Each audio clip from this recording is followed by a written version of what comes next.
And here's another one. Oh, look at this one. This one here has a whole lot of cassava. Look at this one here. You can see this is another root. Hercules, Hercules, Hercules. Woo!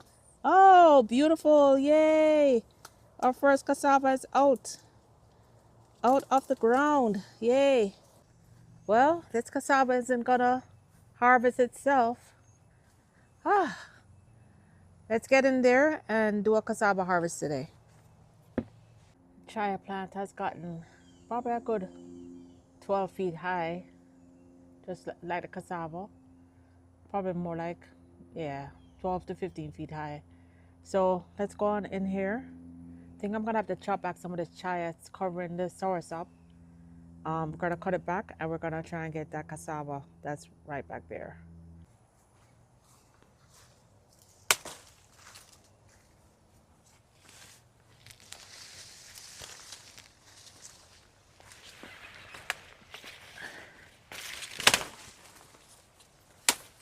First, gotta get rid of some of this chaya so we can get in there to the cassava. While it's a very beneficial plant, very medicinal, it really does need a lot of space. And right now, my cassava, I use my cassava more than I use the chaya. So I'm gonna chop this back.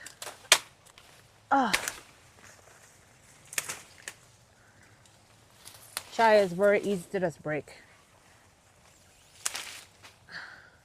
Freeing this soursop tree.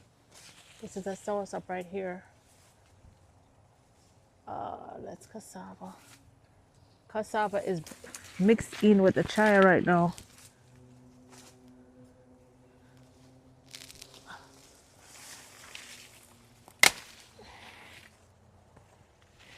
Chop and drop. Chop and drop.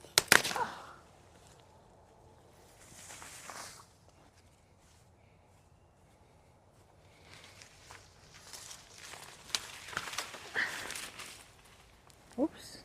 Oh, that's cassava. That's cassava.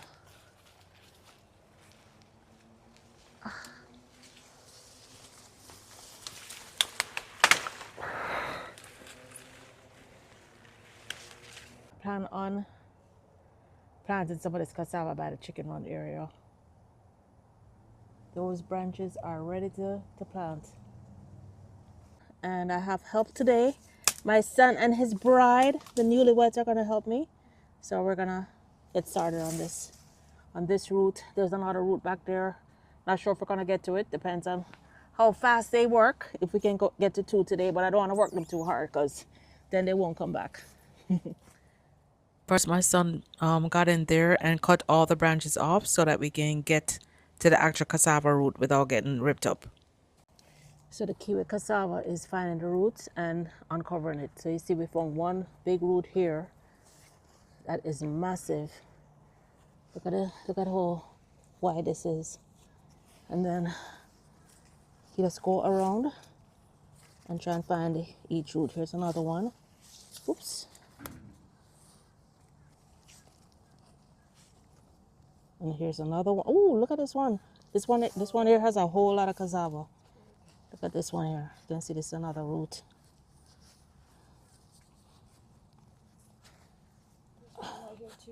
Oh wow, nice. Nice.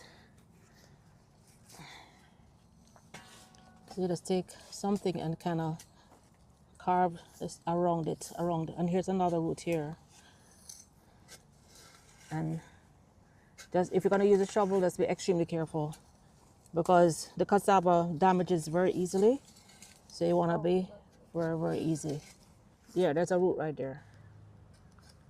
When I tell you, it was so much easier when we all just jumped in and helped. So in no time, we got those roots loose, and I think it's time to pull now. So my son is gonna do our Hercules move now and see if he can pull up. And my daughter-in-law, she's fitted right into the family, getting the good and dirty.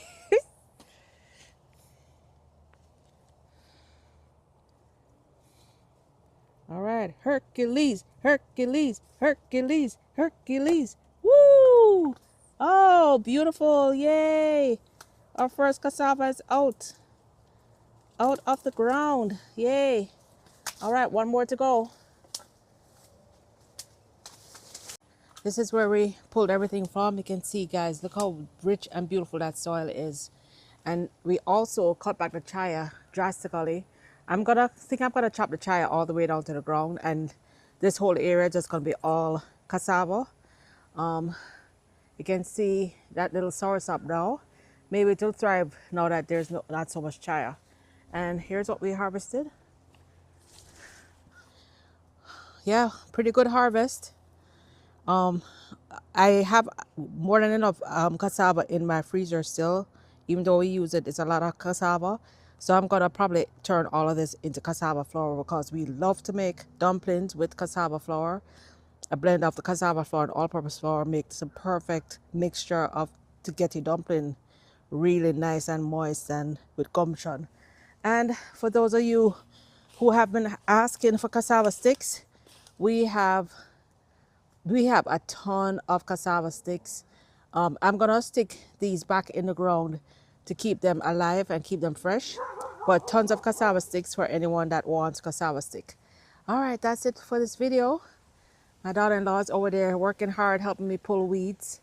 And I'm gonna take care of these cassava sticks, plant as much as I can, and you know, probably use the rest of the leaves for chop and drop. And I know for all my African brothers and sisters out there, when you see all these cassava leaves, you think about all the delicious meals you could make with it.